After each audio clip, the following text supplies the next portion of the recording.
एक नया वर्कशीट बनाना। एक नई वर्कशीट बनाना। एमएस एक्सेल में एक नई वर्कशीट बनाना बहुत सरल है। जैसा कि पहले बताया गया है, डिफॉल्ट रूप से प्रत्येक नए एक्सेल वर्कबुक में 3 वर्कशीट होती हैं। शीट 1, शीट 2 और शीट 3 नाम से 3 टैब एक्सेल वर्कबुक में नीचे दिखाई देते हैं, जो अलग अलग वर्कशीट दर्शाती है। एक नई वर्कशीट जोड़ने के लिए बस शीट 3 टैब के आगे दिए गए टैब पर क्लिक करें। आप वर्कशीट को राइट क्लिक कर रीनेम का प्रयोग कर नाम भी परिवर्तित कर सकते हैं। इसी तरह वर्कशीट को डिलीट किया जा सकता है, कॉपी किया जा सकता है या उसी वर्कबुक अथवा नई वर्कबुक में एक नई पोजीशन पर ले जाया जा सकता है।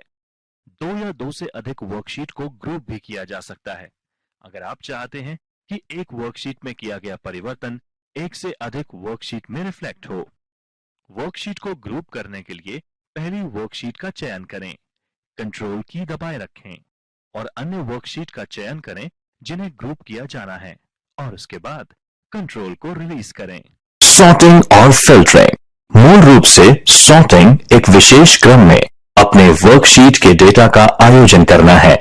उदाहरण के लिए एक स्कूल के छात्रों की सूची अंग्रेजी की वर्णमाला के अनुसार या कक्षावार या रोल नंबर वार या जन्म तिथि के ऑर्डर में या किसी अन्य ऑर्डर में सॉर्ट की जा सकती है।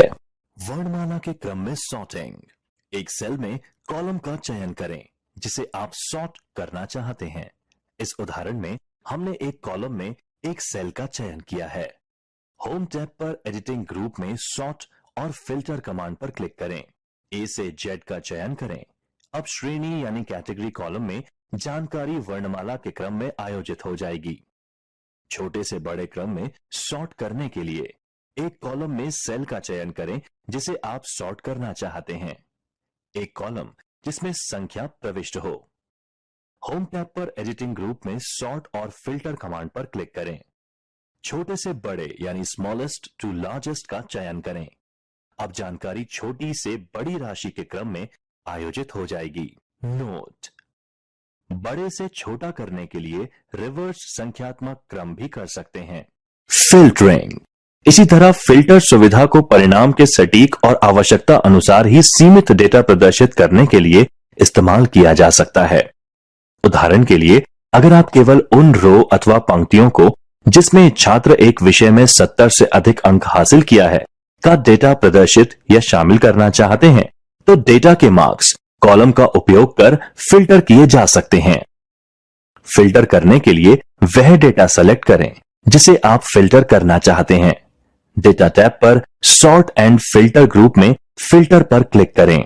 डेटा टैब पर सॉर्ट और फिल्टर ग्रुप में कॉलम हेडर में फिल्टर ड्रॉप डाउन तीर पर क्लिक करें, जिससे एक सूची प्रदर्शित होगी जिसमें आप फिल्टर विकल्प तय कर सकते हैं। वैल्यू से चयन करने के लिए सूची में select all check box clear करें। यह सभी चेक बॉक्स से टिक मार्क हटा देगा। फिर केवल उन्हीं वैल्यूज को चुनें जो आप देखना चाहते हैं और परिणाम देखने के लिए ओके पर क्लिक करें। बुनियादी फॉर्मूलाज और फंक्शंस। फॉर्मूलाज यानी सूत्र वो समीकरण है जो आपकी वर्कशीट के मूल्यों पर गणना का प्रदर्शन करते हैं। माइक्रोसॉफ्ट एक्सेल में बुनियादी फॉर्मूले हैं: जोड़ना, घटाना, गुणा करना और विभाजन करना। एक साधारण गणना करने के लिए आपको एक सूत्र के आगे बराबर प्रतीक के बाद गणना लिखनी होगी। उदाहरण के लिए इज इक्वल्स टू 5 + 79 सेल में परिणाम 84 आएगा। इसी तरह कई ऑपरेशंस को भी एक सूत्र में किया जा सकता है। बराबर 5 + 89 × 56/8। एक सेल में कई ऑपरेशंस के लिए एक्सेल के ऑपरेशन एक विशिष्ट क्रम पर आधारित फॉर्मूले से होते हैं।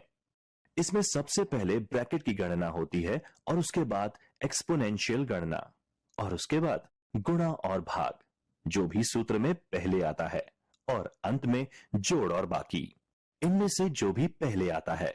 एक्सेल 2010 की गणना में अक्सर इस्तेमाल होने वाले कुछ बुनियादी फंक्शन है। सम। ये फंक्शन आर्गुमेंट में सभी सेल्स के मूल्यों को जोड़ने का काम करता है। एवरेज। ये फंक्शन आर्गुमेंट में सभी सेल्स के मूल्यों का औसत निकालने का काम करता है। काउंट एक दिए गए सेल रेंज में आइटम की संख्या गिनता है। काउंटिफ ये दिए गए सेल रेंज में वस्तुओं की संख्या गिनता है अगर वह एक मानदंड के उल्लेख को पूरा करते हैं। मैक्सिमम ये आर्गुमेंट में उपस्थित सभी सेल्स के मूल्यों में से अधिकतम को मान देता है। मिनिमम ये आर्गुमेंट में उपस्थित सभी सेल्स के मूल्यों में से न्यूनतम को मान देता है। कॉन्केटनेट दो या दो से अधिक टेक्स्ट की स्ट्रिंग्स को जोड़ता है। लेफ्ट एक स्ट्रिंग के बाईं ओर से शुरू करते हुए कितने अक्षर यानी कैरेक्टर्स हैं इसकी संख्या बताता है। राइट एक स्ट्रिंग के दाईं ओर से शुरू करते हुए कितने अक्षर यानी कैरेक्टर्स हैं उनकी संख्या बताता है। लेन टेक्स्ट स्ट्रिंग की लंबाई को बताता है। ट्रिम एक टेक्स्ट की शुरुआत और अंत में उपस्थित रिक्त स्थान को निकालता है। लोअर किसी टेक्स्ट स्ट्रिंग के सभी कैरेक्टर्स को लोअर केस में बदलता है। अपर किसी टेक्स्ट स्ट्रिंग के सभी कैरेक्टर्स को अपर केस में बदलता है। व्यूकअप टेबल के पहले कॉलम में उपलब्ध मूल्य को दूसरी कॉलम में ढूंढकर उसके सामने की वैल्यू को ढूंढता है। यह विभिन्न वर्कशीट्स और वर्कबुक में भी हो सकता है। राउंड दी गई संख्या तक एक नंबर को पूर्णांक बनाता है। राउंड डाउन दी गई संख्या तक शून्य की ओर नंबर को पूर्णांक बनाता है। राउंड अप दी गई संख्या तक शून्य से दो नंबरों को पूर्णांक बनाता है।